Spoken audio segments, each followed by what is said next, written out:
ومن أحسن قولا ممن دعا إلى الله وعمل صالحا وقال إنني من المسلمين। ওয়ালাইকুম আসসালাম ওয়া রাহমাতুল্লাহি ওয়া বারাকাতুহু। জি সম্মানিত মুহতারাম রাসেল মাহমুদ ভাই আবুধাবি থেকে শহীদিন শেখী 28 নম্বর গ্রুপ থেকে আপনি যেই প্রশ্ন করেছেন যে লা ইলাহা ইল্লাল্লাহ মুহাম্মাদুর রাসূলুল্লাহ এটি কোরআন এবং হাদিসে আছে কিনা এভাবে করে, এবং বিভিন্ন বক্তব্য বিবৃতির কথা উল্লেখ করেছেন। কেউ কেউ এটাকে শিরিক বলেছে। তা আপনার প্রশ্ন যে বিষয়ে আপনি জানতে চেয়েছেন, আল জাওয়াব বিল্লাহি তাওফিক আল্লাহুল মুস্তাআন। সর্বপ্রথম আল্লাহ তাআলার কাছে দোয়া কামনা করি তিনি যেন সিরাতে মুস্তাকিমের উপর আমাদেরকে দৃঢ় রাখেন, কারণ রাসূলুল্লাহ সাল্লাল্লাহু আলাইহি ওয়াসাল্লাম বলেছেন আল্লাহ তাআলা যাকে হেদায়েত দান করেন তাকে কেউ গোমরাহ করতে পারে না।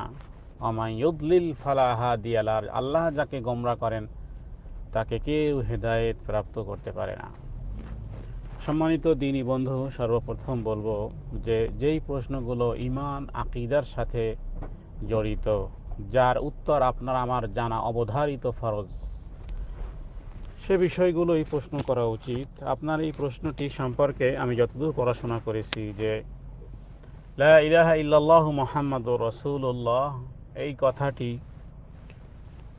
সাহাবায়ে কেরাম, তাবেঈন অর্থাৎ প্রায় 400 বৎসর পর্যন্ত আগে এ ব্যাপারে কেউ কোনো প্রশ্নই উঠাননি। ইমাম ইবনে তাইমিয়া তার গ্রন্থে তিনি লিখেছেন যে এই প্রশ্নটি কেউ করেনি। যাই হোক, মূলত আসলে আমরা যদি দেখি হাদিসগুলো কোরআনুল কারীমের আয়াত থেকে শব্দ দুটি আলাদা আলাদা করেই এসেছে। আসলে মানে লা ইলাহা ইল্লাল্লাহ শব্দটি আলাদা এসেছে, আর মুহাম্মাদুর রাসূলুল্লাহ শব্দটিও আলাদাই এসেছে। কোরআনুল কারীমে সূরা মুহাম্মাদের মধ্যে এসেছে ফাআলাম আন্নাহু লা ইলাহা ইল্লাল্লাহ। অনুরূপভাবে সূরা ইব্রাহিমের মধ্যে এসেছে আলাম তারা কাইফা দারাবাল্লাহু মাসালান কালিমাতান তাইয়্যিবাতান। কালিমাতান তাইয়্যিবার তাফসীরে ইবনে কাসীরের মধ্যে ইবনে আব্বাস থেকে রিওয়ায়াত হয়েছে, তার মধ্যে বলা হয়েছে কালিমাতান তাইয়্যিবান অর্থ লা ইলাহা ইল্লাল্লাহ। অনুরূপভাবে মুহাম্মাদুর রাসূলুল্লাহ কথাটিও কোরআনুল কারীমের সূরা ফাতহের মধ্যে এসেছে, অন্যান্য জায়গাতেও এসেছে মুহাম্মাদুর রাসূলুল্লাহ।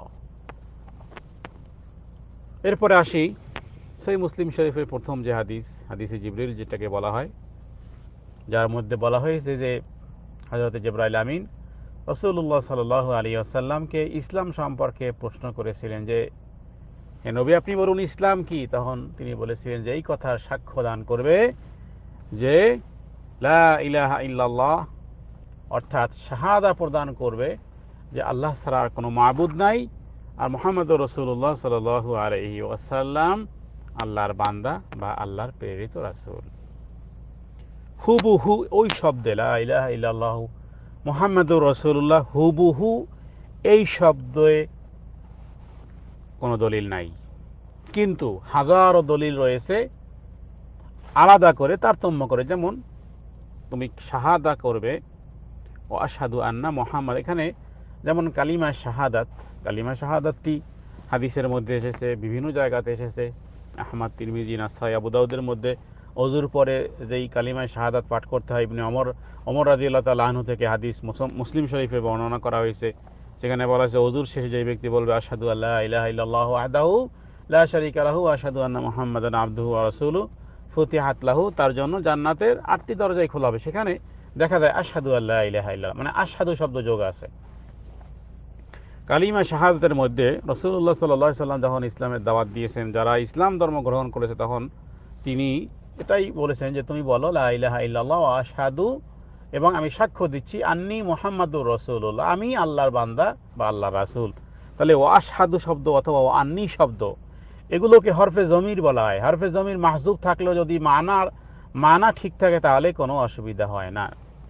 তাহলে হাদিস থেকে যে শব্দগুলো পাওয়া যায় সেখানে আশহাদু শব্দ থাকে, মানে আমি সাক্ষ্য দিচ্ছি আশহাদু আল্লা ইলাহা ইল্লাল্লাহ ও আন্নী মুহাম্মাদুর রাসূল, এবং আমি আল্লাহর রাসূল। এবং রাসূলুল্লাহ সাল্লাল্লাহু আলাইহি ওয়াসাল্লাম বিভিন্ন জায়গায় তিনি শাহাদাতের সাক্ষ্য প্রদান করেছেন। যেমন নাকি সহিহ বুখারীর বর্ণনার মধ্যে এসেছে যে অনাবৃষ্টি দেখা দিয়েছিল, তখন এক সাহাবী সে দাঁড়ালো, বলল যে ইয়া রাসূলুল্লাহ, অনাবৃষ্টির কারণে আমাদের জীবনযাত্রা একেবারেই অকেজ হয়ে গেছে। তখন যখন এই কথা বলো, তখন আল্লাহ নবী তখন হাত তুলে দোয়া করলেন, সাথে সাথে বৃষ্টি শুরু হলো। রিওয়ায়াতকারী সাহাবী বলেন যে আকাশে কোনো বাদল ছিল না, মেঘের ঘনঘটা ছিল না, হঠাৎ করেই বাতাস শুরু হলো, বৃষ্টি শুরু হলো এবং প্রবল বৃষ্টি বর্ষণে সাহাবায়ে কেরাম তারা দৌড়ে ভেগে ভেগে ঘরের দিকে যাইতেছিল।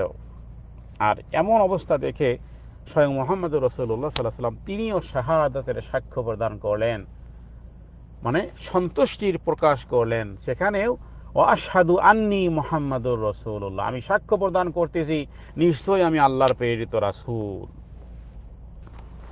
এবং রাসূলুল্লাহ সাল্লাল্লাহু আলাইহি ওয়াসাল্লামের জবান থেকেও শব্দটা এভাবে বের হয়েছে, আশহাদু আল্লাহ ইলাহা, আমি সাক্ষ্য প্রদান করতেছি আল্লাহ ছাড়ার কোনো মাবুদ নাই, ওয়া আন্নী মুহাম্মাদুর রাসূলুল্লাহ। মুসলিম শরীফের প্রথম হাদিসেও সেখানে ইসলাম এবং মুসলমান এবং ঈমান এবং ইহসান কিয়ামত কবে হবে, হযরত জিবরাইল আমিনের সাথে যে কথাবার্তা, সেখানেও আশহাদু শব্দ এসেছে, অথবা কোথাও কোথাও ওয়া আন্নী এসেছে, কোথাও কোথাও আন্নী এসেছে।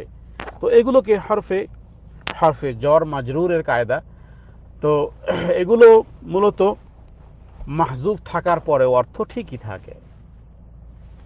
তো এই ক্ষেত্রে মনে করি এই বিষয়গুলো বিতর্কিত না বলে বা এগুলো নিয়ে যদি ঘন্টার পর ঘন্টা আলোচনা করলে আমার মনে হয় না এর সমাধান হবে। যেভাবে করে কোরআন এবং হাদিসে আছে, যেভাবে করে শাহাদাত যেমন কালিমা শাহাদাত সেভাবেই বলা উচিত। তবে সাহাবায়ে কেরাম রিদওয়ানুল্লাহ তাআলা আলাইহিম আজমাইন তারা যখন নবীজি নিজে সাক্ষ্য দিতেন ও আশহাদু আন্নী, নিশ্চয়ই আমি আল্লাহর প্রেরিত রাসূল, তাহলে এখন আমরা তো নবীজি যেটা নিজেকে মুতাকাল্লিম হিসেবে যখন কথা বলেছেন, আমরা তো মুতাকাল্লিম না, মুতাকাল্লিম হিসেবে তিনি আন্নী মুহাম্মাদুর রাসূলুল্লাহ বলেছেন, তার মানে আমি সাক্ষ্য দিচ্ছি আমি আল্লাহর রাসূল। তাহলে এই কথাটি ছিল রাসূলুল্লাহ সাল্লাল্লাহু আলাইহি ওয়াসাল্লামের সাথে খাস, তার মানে তিনি যেহেতু মুতাকাল্লিম ছিলেন, তিনি নিজেই রাসূল ছিলেন, তিনি নিজেই বলেছেন আমি আল্লাহর প্রেরিত রাসূল। কিন্তু আমরা যখন বলবো তখন কি বলবো? তখন বলবো মুহাম্মাদান আবদুহু ওয়া রাসূলু। আর এখানে আবদুহু মানে কি?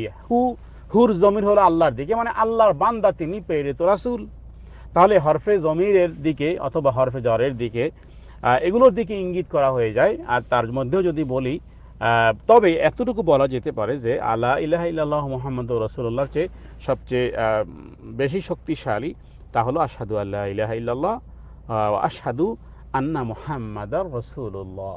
এই কথাটি আরো বেশি পরিধানযোগ্য এবং আফজল বলা যেতে পারে। বাকি লা ইলাহা ইল্লাল্লাহ মুহাম্মাদুর রাসূলুল্লাহ বললে শিরিক হবে বা এই জাতীয় যারা তর্ক বিতর্ক, তাদের আসলে মনে হয় কোনো কাজবাজ নাই, তারা এগুলো নিয়ে ঘুরে বেড়ান।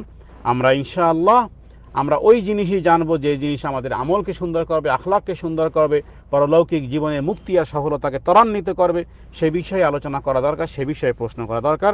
জাযাকাল্লাহ, বারাকাল্লাহু ফীকুম। আসসালামু আলাইকুম ওয়া রাহমাতুল্লাহ।